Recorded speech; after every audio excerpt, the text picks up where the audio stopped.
A very good evening to our viewers. Thank you for joining us tonight on The Agenda. My name is Hydrogen Commissioner. Tonight on the platform, we are welcoming back our old friend, James Mnyupe. He is the Green Hydrogen Commissioner for Namibia, and he is here to bring us up to speed with the latest regarding green hydrogen pursuit in Namibia. Thank you, James. It's always a pleasure to have you, really. Thank you for making time again. Toyo, thanks for having me back on the agenda. It's been a while. I love the new studio. Yeah, absolutely. Yeah, no, thank you for coming. So bring us up to speed, because ever since the conception of this idea and these projects, there's always been a mixed bag. Sure. Some saying, is it real stuff? Are we being sold dreams? Some element of apprehension, but you are the man at the gate of everything. What is the latest? Where are we as a country? That's almost like a biblical type. Yes, I know. At the gate of everything. No, it's a real privilege and an honor to try and bring this idea and concept really to fruition. Yeah. And we've gone a long way to do that. So concept was launched 18 March 2021. Last time I was here, I think we were talking a lot about specific pilot projects and funding platforms. We're now progressing to projects actually constructing platforms that are going to become commercial projects. So we've now really tried to divide our efforts into the three values of the strategy. In the southern part of our country, in the Southern Valley, there Hyphen has made a lot of progress to do some early de-risking for that concept. We think that we reach effective date with them, between government and them, in our contract in a couple of weeks or so, maybe 1 or 2 months. We think a strategic investor is around the corner for that conversation. I think that'll be a very interesting announcement for Namibia. We know that the port master plan for that area between Namport and Rotterdam is almost done. And we're thinking hard about what do we do for the next tender if there is one in that area. That area also has 4 other energy projects. Yeah. It has the oil and gas buzzing there as well. Onshore oil service bases will be needed, and of course the Lüderitz town has to expand. Yeah. In the Central Valley, we've gone from, again, idea to, we've got 2, 3, 4 projects there being developed. The most visible one is obviously been the clean energy one that was visited by our president and of course the King of Belgium. Yeah. But more interestingly, there's another project there that's come up that's called, of course we know Daures, but another one's called High Iron. Okay. And we can talk about that in some detail as well, but that one is really looking to start production of green iron or direct reduced iron this year. Oh. So they're under construction right now. A big kiln, basically a big oven where you can reduce iron ore, is supposed to land here on the 7th of September, maybe get to site by the 16th. It's the first of its kind in the world. We're very excited to see that happening as well. And then that's all the hard infrastructure behind with the soft infrastructure. That SDG Namibia 1 platform has raised another $25 million in grant funding. We should be announcing that during the Global African Hydrogen Summit in September. And whether it's a summit or a conference, we'll see. But, that takes us to about 65 million euros in grant funding to prepare multiple projects. That's 1.3 billion. Toivo, in HPP2, we were looking for 400 million of project preparation funding. We've raised $1.3 billion, Namibian dollars, to prepare various projects in this sector. So I think that's all very good. So we've got some soft infrastructure being developed, hard infrastructure is coming together. The important thing is we're now almost far beyond ideas. We are now in the realms of private sector players taking a bet on Namibia being a fertile environment for them to try out cutting edge technology in the world. And I think we're extremely privileged as the Namibian people to be in that space. Yeah, wonderful. So, as Green Hydrogen Commissioner, does that give you oversight over even these privately pursued projects, or does it only limit your role to those that are sort of state related? Yeah, and very, very interesting. So oversight is a very interesting word, potentially a very strong word. My job remains that of economic advisor. So, even in these green hydrogen projects that we're overseeing, they play a role in incubating a green industrialization agenda, which we think is important to change the trajectory of the Namibian economy. That's really the core mandate. The Green Hydrogen Commissioner basically now has been given the job of incubating that industry. That means, what pieces of legislation do we need? Do the research, tell government, and enable the Minister of Justice and the Minister of Mines and Energy to draft the policy and help them to draft the bill and let that go to Parliament. What fiscal infrastructure do we need, and how do we mobilize the funding? Work with the Ministry of Finance and Public Enterprises, Ministry of Works and Transport, identify the infrastructure, mobilize funding. So the idea with the Green Hydrogen Commissioner is now there's a team that has been built. It's now called the Green Hydrogen Program. It sits under the Minister of Mines and Energy, and the mandate of that program is to help the Minister of Mines and Energy implement the green hydrogen strategy which they crafted. And I think on page 46 of that strategy, there are 12 items that we call an action plan. The program has to implement those action plans under the guidance of MME. So that's really how one expresses oneself as a commissioner. And the ecosystem obviously doesn't restrain itself just to the public sector projects. All these projects will need legislation, they'll need common user infrastructure, pipelines, they'll need a port, they'll need money. So we're working together as a team of about 8 to try and problem solve for those opportunities and ideas for the whole ecosystem. While, of course, on the public side, with our investment in Hyphen, we're trying to get that project to start its feasibility formally. How much is Namibia involved in that space? You spoke about clean energy, for example. We know that the Hyphen list group is the local driver of that. But then there's Daures, and there's the one that you just spoke about now, iron something. Yeah. Because the debate has always been around whether Namibians are actually adequately involved in these things, and whether, in fact, these projects are Namibian. Extremely good question, and we can start from the bottom up, going to the more northern region. So, Hyphen was a project the Namibian government initiated. Yeah, we conceptualized it, we ideated it, we put it out on tender globally. Investors bid. We've retained an opportunity, or at least the choice of owning a quarter of that project. So whether you like it or not, that one is really Namibian. We started the whole thing, right? If you start going towards the Central Valley, you get to say between a Daures and a CMB, both of them were born from the pilot project program that the Ministry of Education and Research in Germany collaborated essentially with the Namibian government to mobilize 30 million euros, which had been earmarked for 3 projects, Daures, Clean Energy, and High Rail. So those 2 projects were essentially born out of economic diplomacy and green diplomacy from the Namibian government as well, which of course mobilized grant funding. So are they Namibian? From conceptualization, ideation, sure. From funding, origination, maybe the German. But from the people running it, this one has ONL and the Belgian shipping company, CMB. This one has a Namibian SME that started from scratch. So pretty Namibian projects. Then you go to High Iron. Where did that come from? August 2023, the Vice Chancellor of Germany came to Namibia with the biggest business delegation ever in Namibia's history.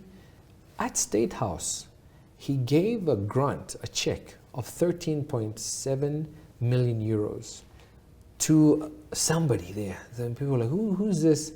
This is a Namibian guy, grew up somewhere there in the northeast. He was a farmer.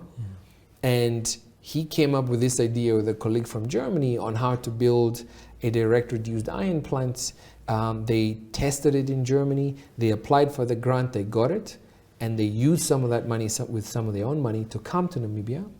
They bought an old sheep farm. This sheep farm is there behind the Valencia uranium mines.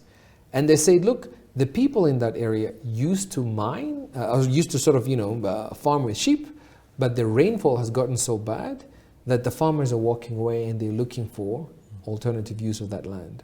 So they bought that farmland and they started developing their project there with that $13.7 million grant and their own money. Yeah. So Namibian origination as well. You listen to their story, he's saying, look, I want to prove to my children in the world that you can industrialize, but in a clean way, because in the way we've industrialized today, you've killed my ability to be a farmer because there's just no more rainfall anymore. Amazing, powerful story, but Namibian project. So when you look at all of those projects, they all have a core Namibian idea one way or another, which is fine. But importantly, they also have partnerships with people from outside many different types of countries. And then, of course, those projects are going to be hosted by infrastructure. Yeah. Namport is working here with Antwerp. Namport is working there with Rotterdam. We think Namcor might work with Fluxys, which is a pipeline operator. Namcor might work with Gasuni, which is a pipeline operator. Namwater and Nampower will have to play a role. So you've got government needing to play a role, private sector needing to play a role, but all of that again in partnership with key strategic players who have knowledge and the need for some of the products that we're going to make. But overall, quite an exciting, I think, space, if you ask me, in terms of how it's all coming together. Yeah. Do we have, in the oil industry, they have these phrases such as that they will see if, that there are exploration activities that are going on to establish the commercial viability of oil, the oil finds in Namibia. Is there such thing in the green hydrogen space where you say you are also gearing towards determining whether there is actually first and foremost green hydrogen? I don't know. It's such a very difficult concept. And whether it exists in commercial value. Yes. Look, that's where I like to come to the agenda, right? You can just break it down in detail. Yeah. We're not always pressed for time like in some other places. But there are a couple of differences between green hydrogen and oil. Yeah. So oil, you have to go find it. And then when you find it, you have to make sure, can I bring it out in enough volumes at the right cost for this thing to be commercially viable? But I found the oil, it's there. I kind of know there's hydrocarbons there. So this assessment of commercial viability, feasibility studies, something similar here exists. Here, is the wind and the sun there? Yes. Is there an electrolyzer that can convert that into hydrogen? Yes. Can I do this at scale and produce hydrogen at a cost that's affordable and competitive in the market and get money from a bank? Yeah. That's the question. So both of those arenas are in that space where they say, we know the natural resource is there. Yeah. We're now doing what they call FEED, which is front-end engineering design, like finalizing the combination of drill rigs, FPSOs, pipelines, etc. on the oil side. On this side, turbines, solar panels, electrolyzers, and shipping equipment to produce the molecule. So on Hyphen, for example, and that's the other thing, if you've listened to what I'm saying, none of those projects are really looking to export hydrogen. Here, it's definitely crude that'll come out. Maybe we'll take gas and make electricity, but there, some of them want to make ammonia. Some of them want to make ammonia sulfate, fertilizer. Some of them want to make direct reduced iron. No one is really saying, I'm making hydrogen for international export. And that's something Namibians need to pause and reflect on a little bit, because we're really adding value to our natural resources the way our forebearers and our politicians always used to say, take your elements and add value and make a complex product. Yeah. Be that as it may, the market for ammonia, the market for ammonia sulfate, and the market for direct reduced iron are being tested as we speak. Yeah. And I think that's something interesting as well Namibians should realize. Something, your viewers should Google something called H2 Global, which was this contracts for difference auction that Germany ran to say, look, I'm looking for projects from around the world for, just 100 megawatts that can give me green ammonia in Germany. And then if that green ammonia costs 1,000 and gray ammonia costs 400, I will give that project the $600 differential for the next 10 years so that that project and the market begins to take off. That exercise has now just been concluded about 2 weeks ago. And the winner of the green ammonia H2 global auction is an African country, and it's Egypt. Okay. And the company's name is Fertiglobe. So our colleagues should go look at that. Yeah. What does that tell me? The market is beginning to form. There's somebody willing to pay a premium for green ammonia over gray ammonia. Yeah. And Africans are not too, we can also do this. Yeah. When I looked at the player, it was a consortium of some serious colleagues, OCI, Orascom, Fertiglobe. These are big heavyweights in North Africa. But they deployed some additional renewables, solar, wind. They took an existing ammonia factory. They're greening that with the renewables, and they've gotten this offtake for, I think, 100 megawatts worth of electrolyzer to produce ammonia for Germany. So that project has produced a price reference of what green ammonia might sell for, maybe €1,000, because that's what they're going to pay for that. Yeah. That now, if you're a Hyphen or anyone else in Namibia, you're like, great. So can I now produce my molecule for around that price and get an off-taker? So those are sort of the emerging feasibility considerations for ammonia. Direct reduced iron will be something similar. It'll be price of gray iron, slap penalties on it that would be slapped on gray iron, some CBAM considerations, and that will be the price for my product. And now they're fine-tuning, if I build this thing that they're building in Namibia, what will be the price of direct reduced iron in Namibia? And then they'll try and consider, if I ship it there, how much will it be bought there for? These are the questions we're busy answering. The key thing with that DRI is it's the first of its kind in the world. Yeah. No one else has done that. So we want to produce about 15,000 tons of that by the end of the year. And while that process is going on, they're busy talking to off-takers around the world in terms of how much would you buy Namibian direct reduced iron for. So the process is definitely ongoing. Hyphen them, take 2 years. These colleagues, they're under construction today. And then with the CMB guys, they're their own customers. Yeah. They're a big shipping company. They need that for their ships. They've already worked out what will be the taxes they will pay when their ships are not running clean fuel. And they know that if this 1 or 2 ships run clean fuel, they can actually share the savings with the rest of their fleet, and it's commercially viable for them. So they're saying, I want to produce this for myself, but I also know that a lot of my peers will need it. Yeah. So Namibia is in a very enviable position where we are problem solving on multiple angles and multiple industries, not government, but private sector who've been attracted by a visionary government. And I think, again, for Namibia, that's a pretty interesting place to be. Yeah. Speaking of the global first,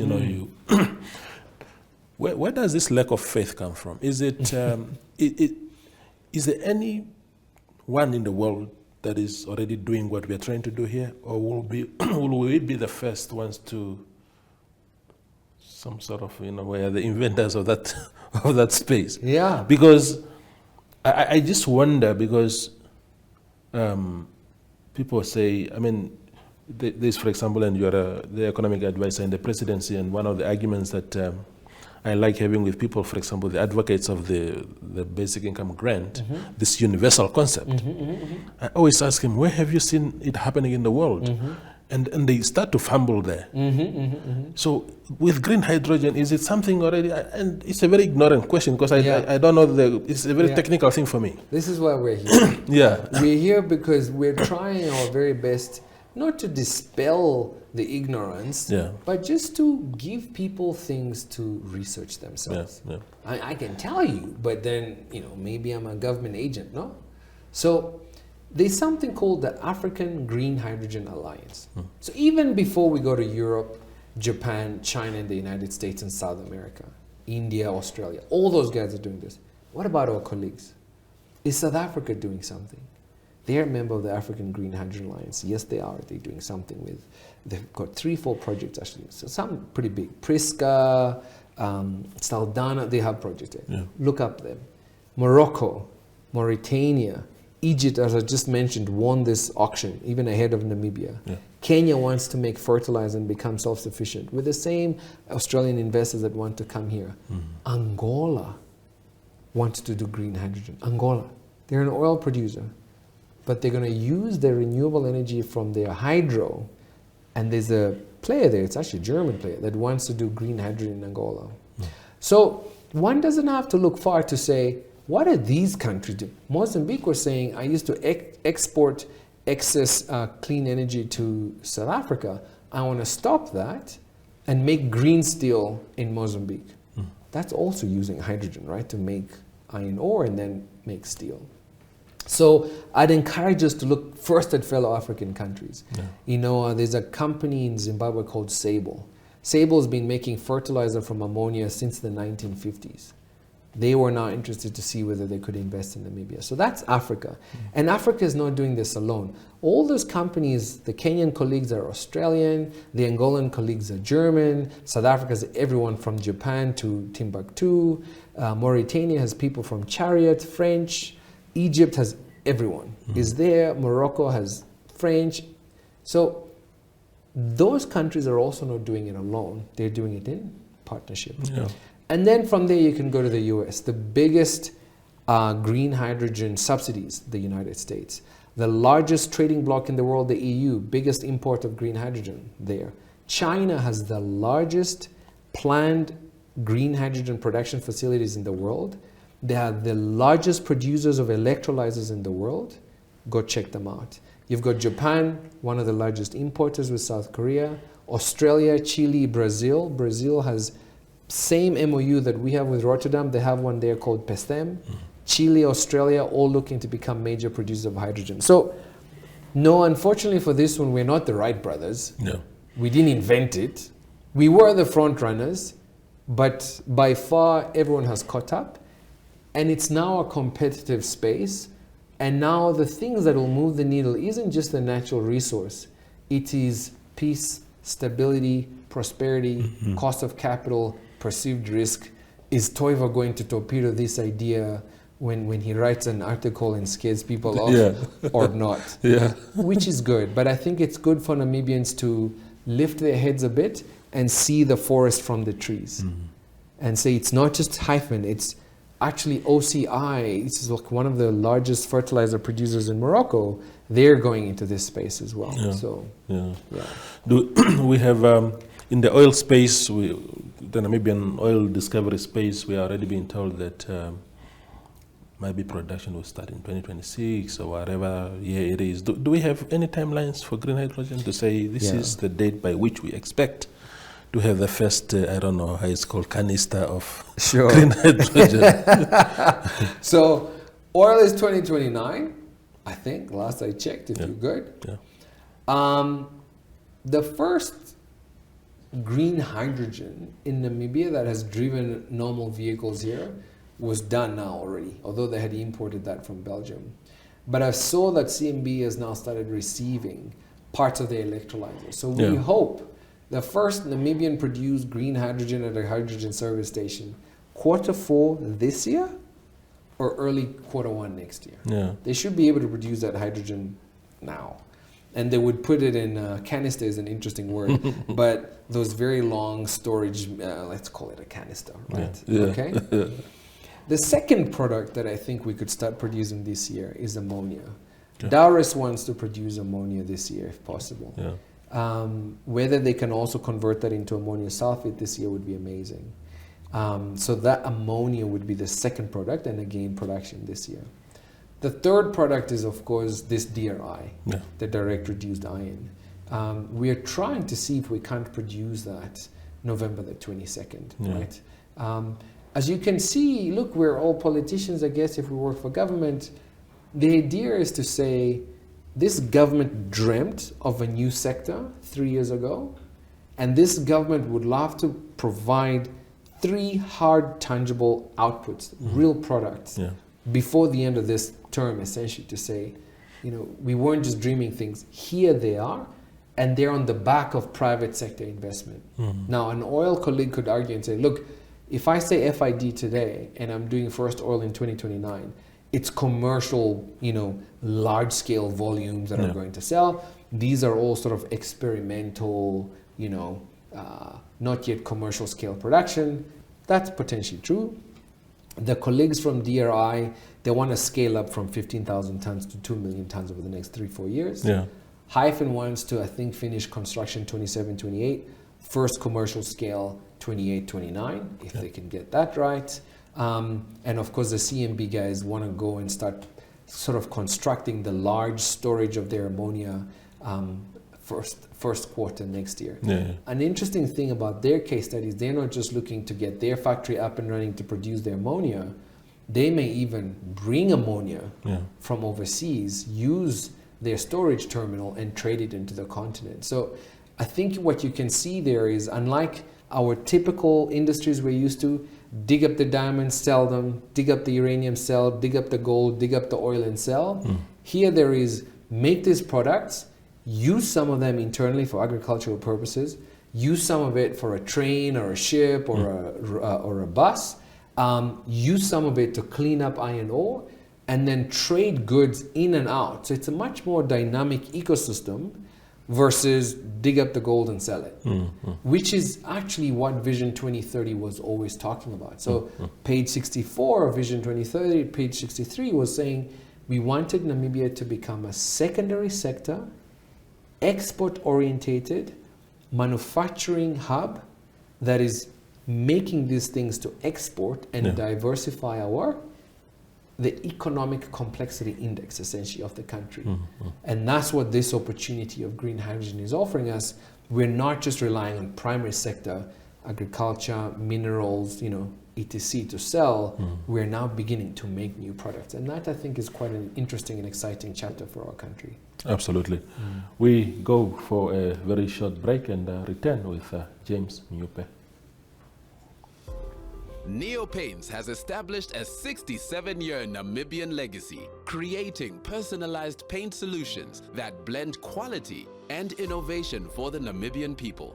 We pride ourselves in being a 100% Namibian-owned company, investing in our country and our people by employing and empowering true Namibians. With every brushstroke, Neopaints commits to our quality guarantee and always delivering a coat of excellence. At Neopaints, we always stay true to our country. We are as Namibian as you.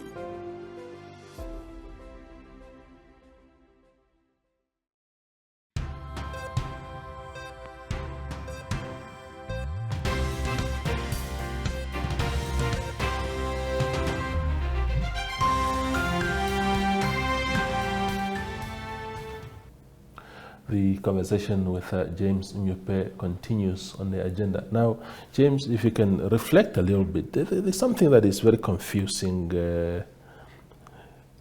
in your space. Sure. And you alluded to it a little bit earlier on, the green hydrogen that had to be imported from Belgium for the King's visit. What was that about? Because I was under the impression that it's actually locally produced. Why did we import it from abroad?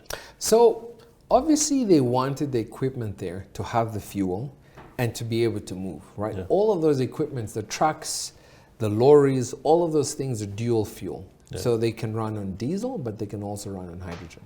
Yes. Now, this space is so new in the world that, for example, the equipment that's needed to make the hydrogen work is called an electrolyzer. Yeah. And electrolyzers around the world are not exactly like Colgate. You can't just go and just buy them off the supermarket. You need to order them, and they're quite complex pieces of equipment. So the CMB facility had ordered an electrolyzer from an OEM, an original equipment manufacturer, actually from the United States. Yeah. Well, sorry for saying that, but it is. It's from the US. Yeah. And the equipment could not arrive on time because of delays, factory production, too much demand, etc. So by the time the king and the president visited, they didn't have the electrolyzer to produce local fuel, local hydrogen. So together with all the equipment they had already brought, I think if you had looked there was a mobile refueler. Yeah. So it's a big truck with lots of canisters inside, and the idea is that that service station won't just service cars that drive there to fill up and go out.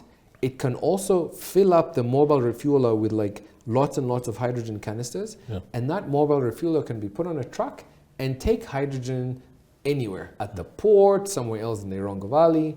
And so together with all that equipment, they had brought some hydrogen in that mobile refueler. And so they just used that hydrogen to illustrate how that equipment could work. So nothing too extraordinary, but very useful to know that, again, when you're operating in the cusp of technology, things don't always just work the way they are. As we speak, in fact, last week, they showed us now some of the coolers have arrived from the US, and they're now beginning to piece together the electrolyzer. So I say, look, I'm a politician. Well, I'm not, but if I was, is this thing going to be ready in time for election? And they say, look, they obviously are cold commissioning the plant. They'll test this, that, or the other. The good news is, by the end of this year or early next year, they should be able to just now start to use our natural resources to produce hydrogen.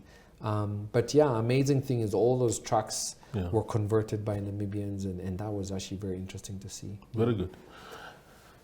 Tell me about, there's something that has appeared in the papers recently, and it is about, and I hope I'm not confusing things here, but there is this talks that the project in the, I suppose this is what you call the South Valley now, is protruding into a space, a very, very sacred space of, what is it, island called? Biodiversity hotspot. Oh, Shark Island. Shark Island. That there are graves there, it's a holy, very sacred site, and that the operation seems to be encroaching into that space. What can you tell us about that? Yeah, I think that's why any of these projects have to do what one calls an environmental and social impact assessment, right? So once we now finalize and we get to effective date, they can do that process. Where the project is expecting to develop a port facility, and it's very important to understand, Hyphen will make use of that port facility, but that port facility is not just for Hyphen.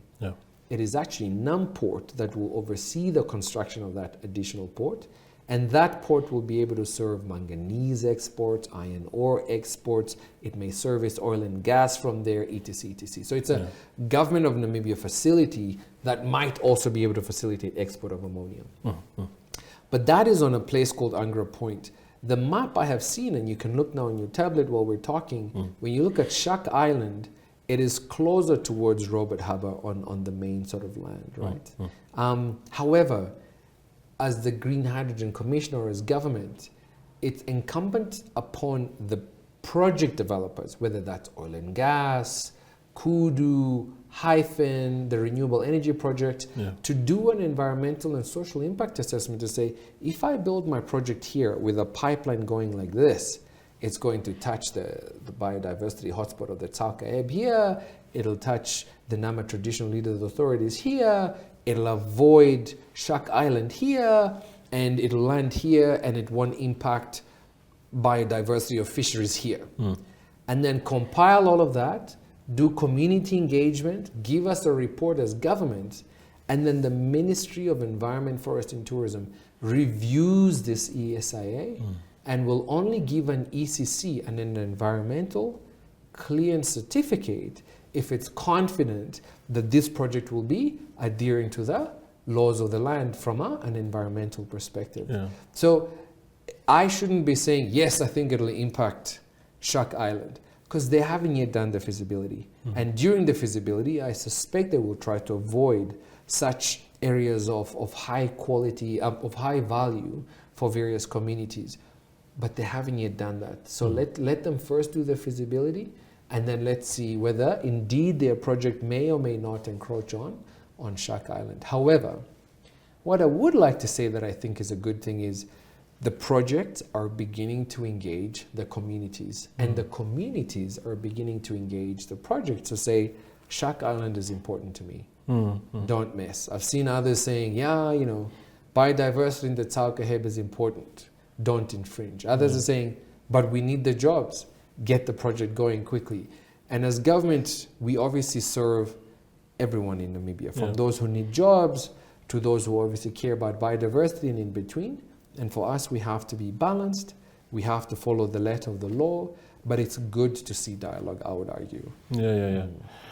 And then there was a report by IPPR, which said something quite devastating, if true. It says that the Namibian government is planning to use its projected oil revenues as collateral to secure loans from the international money market to fund its portion of the development of the local green hydrogen project. That's a very serious allegation. You know, so I read that one and I thought, oh, that's so specific. Look, I am not the government, right? I am a member of government. I don't even sit in cabinet, right? But how would that actually work? So, I mean, let's talk practically about it on the agenda.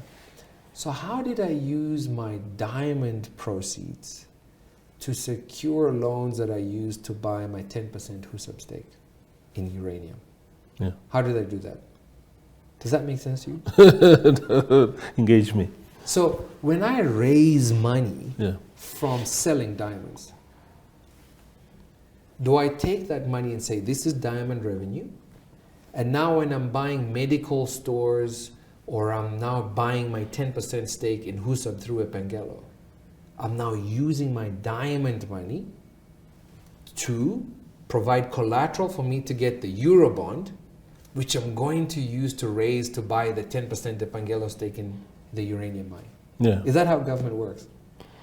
Yeah. This is what's being suggested. Does government work that way? You've been covering government for a long time. You've been independent since 1990. You know how government works. Every year there's a budget. And then we'll get to your question in more detail. But just for the viewers, practically speaking, because there are children watching online, and they say, oh, but how does government...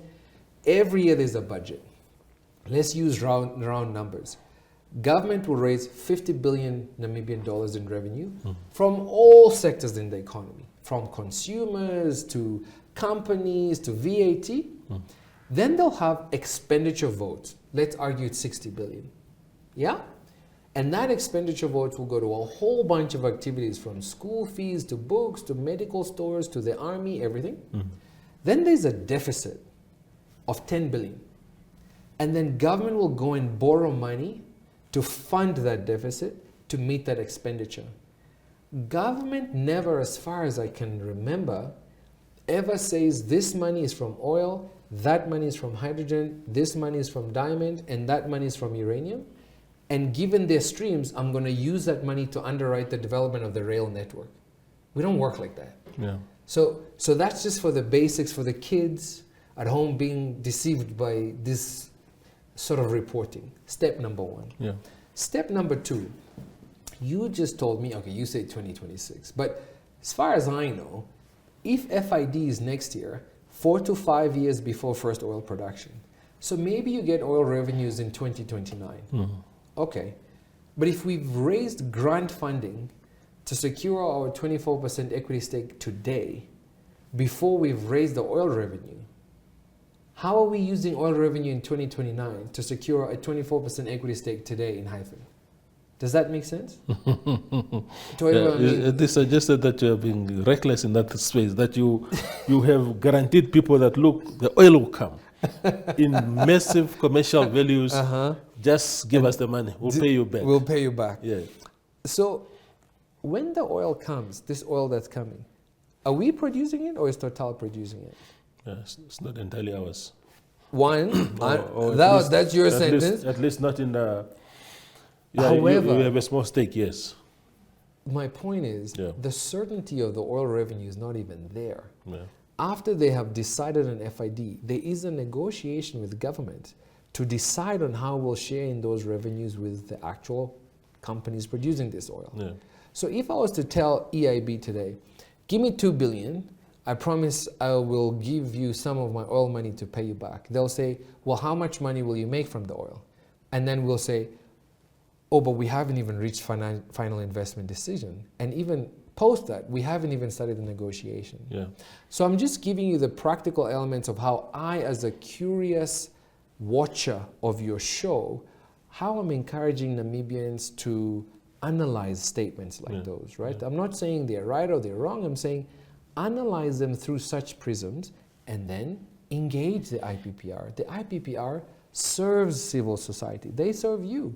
So go to them and go to Federico and say, Federico, so given what that James guy said on the agenda, how have we used diamond money to build the rail? Number one. Number two, how did we leverage oil money if we haven't reached final investment decision? And number three, here's one for you. Yeah. The United States of America is the biggest producer of oil and gas today in the world. They're also the biggest jurisdiction in the world that has subsidies for green hydrogen.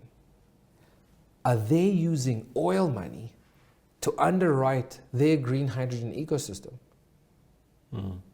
Maybe you can state for the record, James, then, Yeah. because, and I know that I've engaged you on this before. Sure. We had an article last year about this, but Yeah.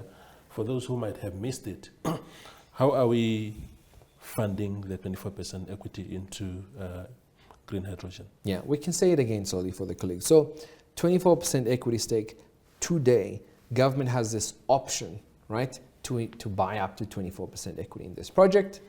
We've raised grant funding. Remember I said to you earlier in the show, we have this 40 million euros we got from the Dutch that is going to be used to early develop green hydrogen projects and green hydrogen related infrastructure. Okay? We've now said we've just raised another 25 million grants to go there. So we have, at the moment, around since September, we should have 65 million euros in grant funding to develop various hydrogen projects in Namibia. The Hyphen project, latest estimate we had, was to develop it, you need 93 million euros to just get through the feasibility. So our 24% share of that should be roughly 24 million. And we can use some of the 65 for that. So this grant funding is going to be used to early develop this project until FID. Yeah, so far, no money from us per se. We're using this grant funding to develop that project. As we're using that funding to go into high iron, as we're using that funding to go into developing the feasibility for the hydrogen pipeline, and others will follow. Yeah, there's an asset manager doing that. Okay. If we get to FID, final investment decision, this project is technically feasible, environmentally feasible, financially feasible. Now we need to raise $3 billion in equity. Debt, 7 billion, 3 billion equity to fund this project. That is Namibian dollars. No, that's US dollars. euros, right? Oh, euros, sorry. Right? So now, if we still want to own 24% of that, we need to put in about 720 million or something like that. Yeah. Okay. So we have an option.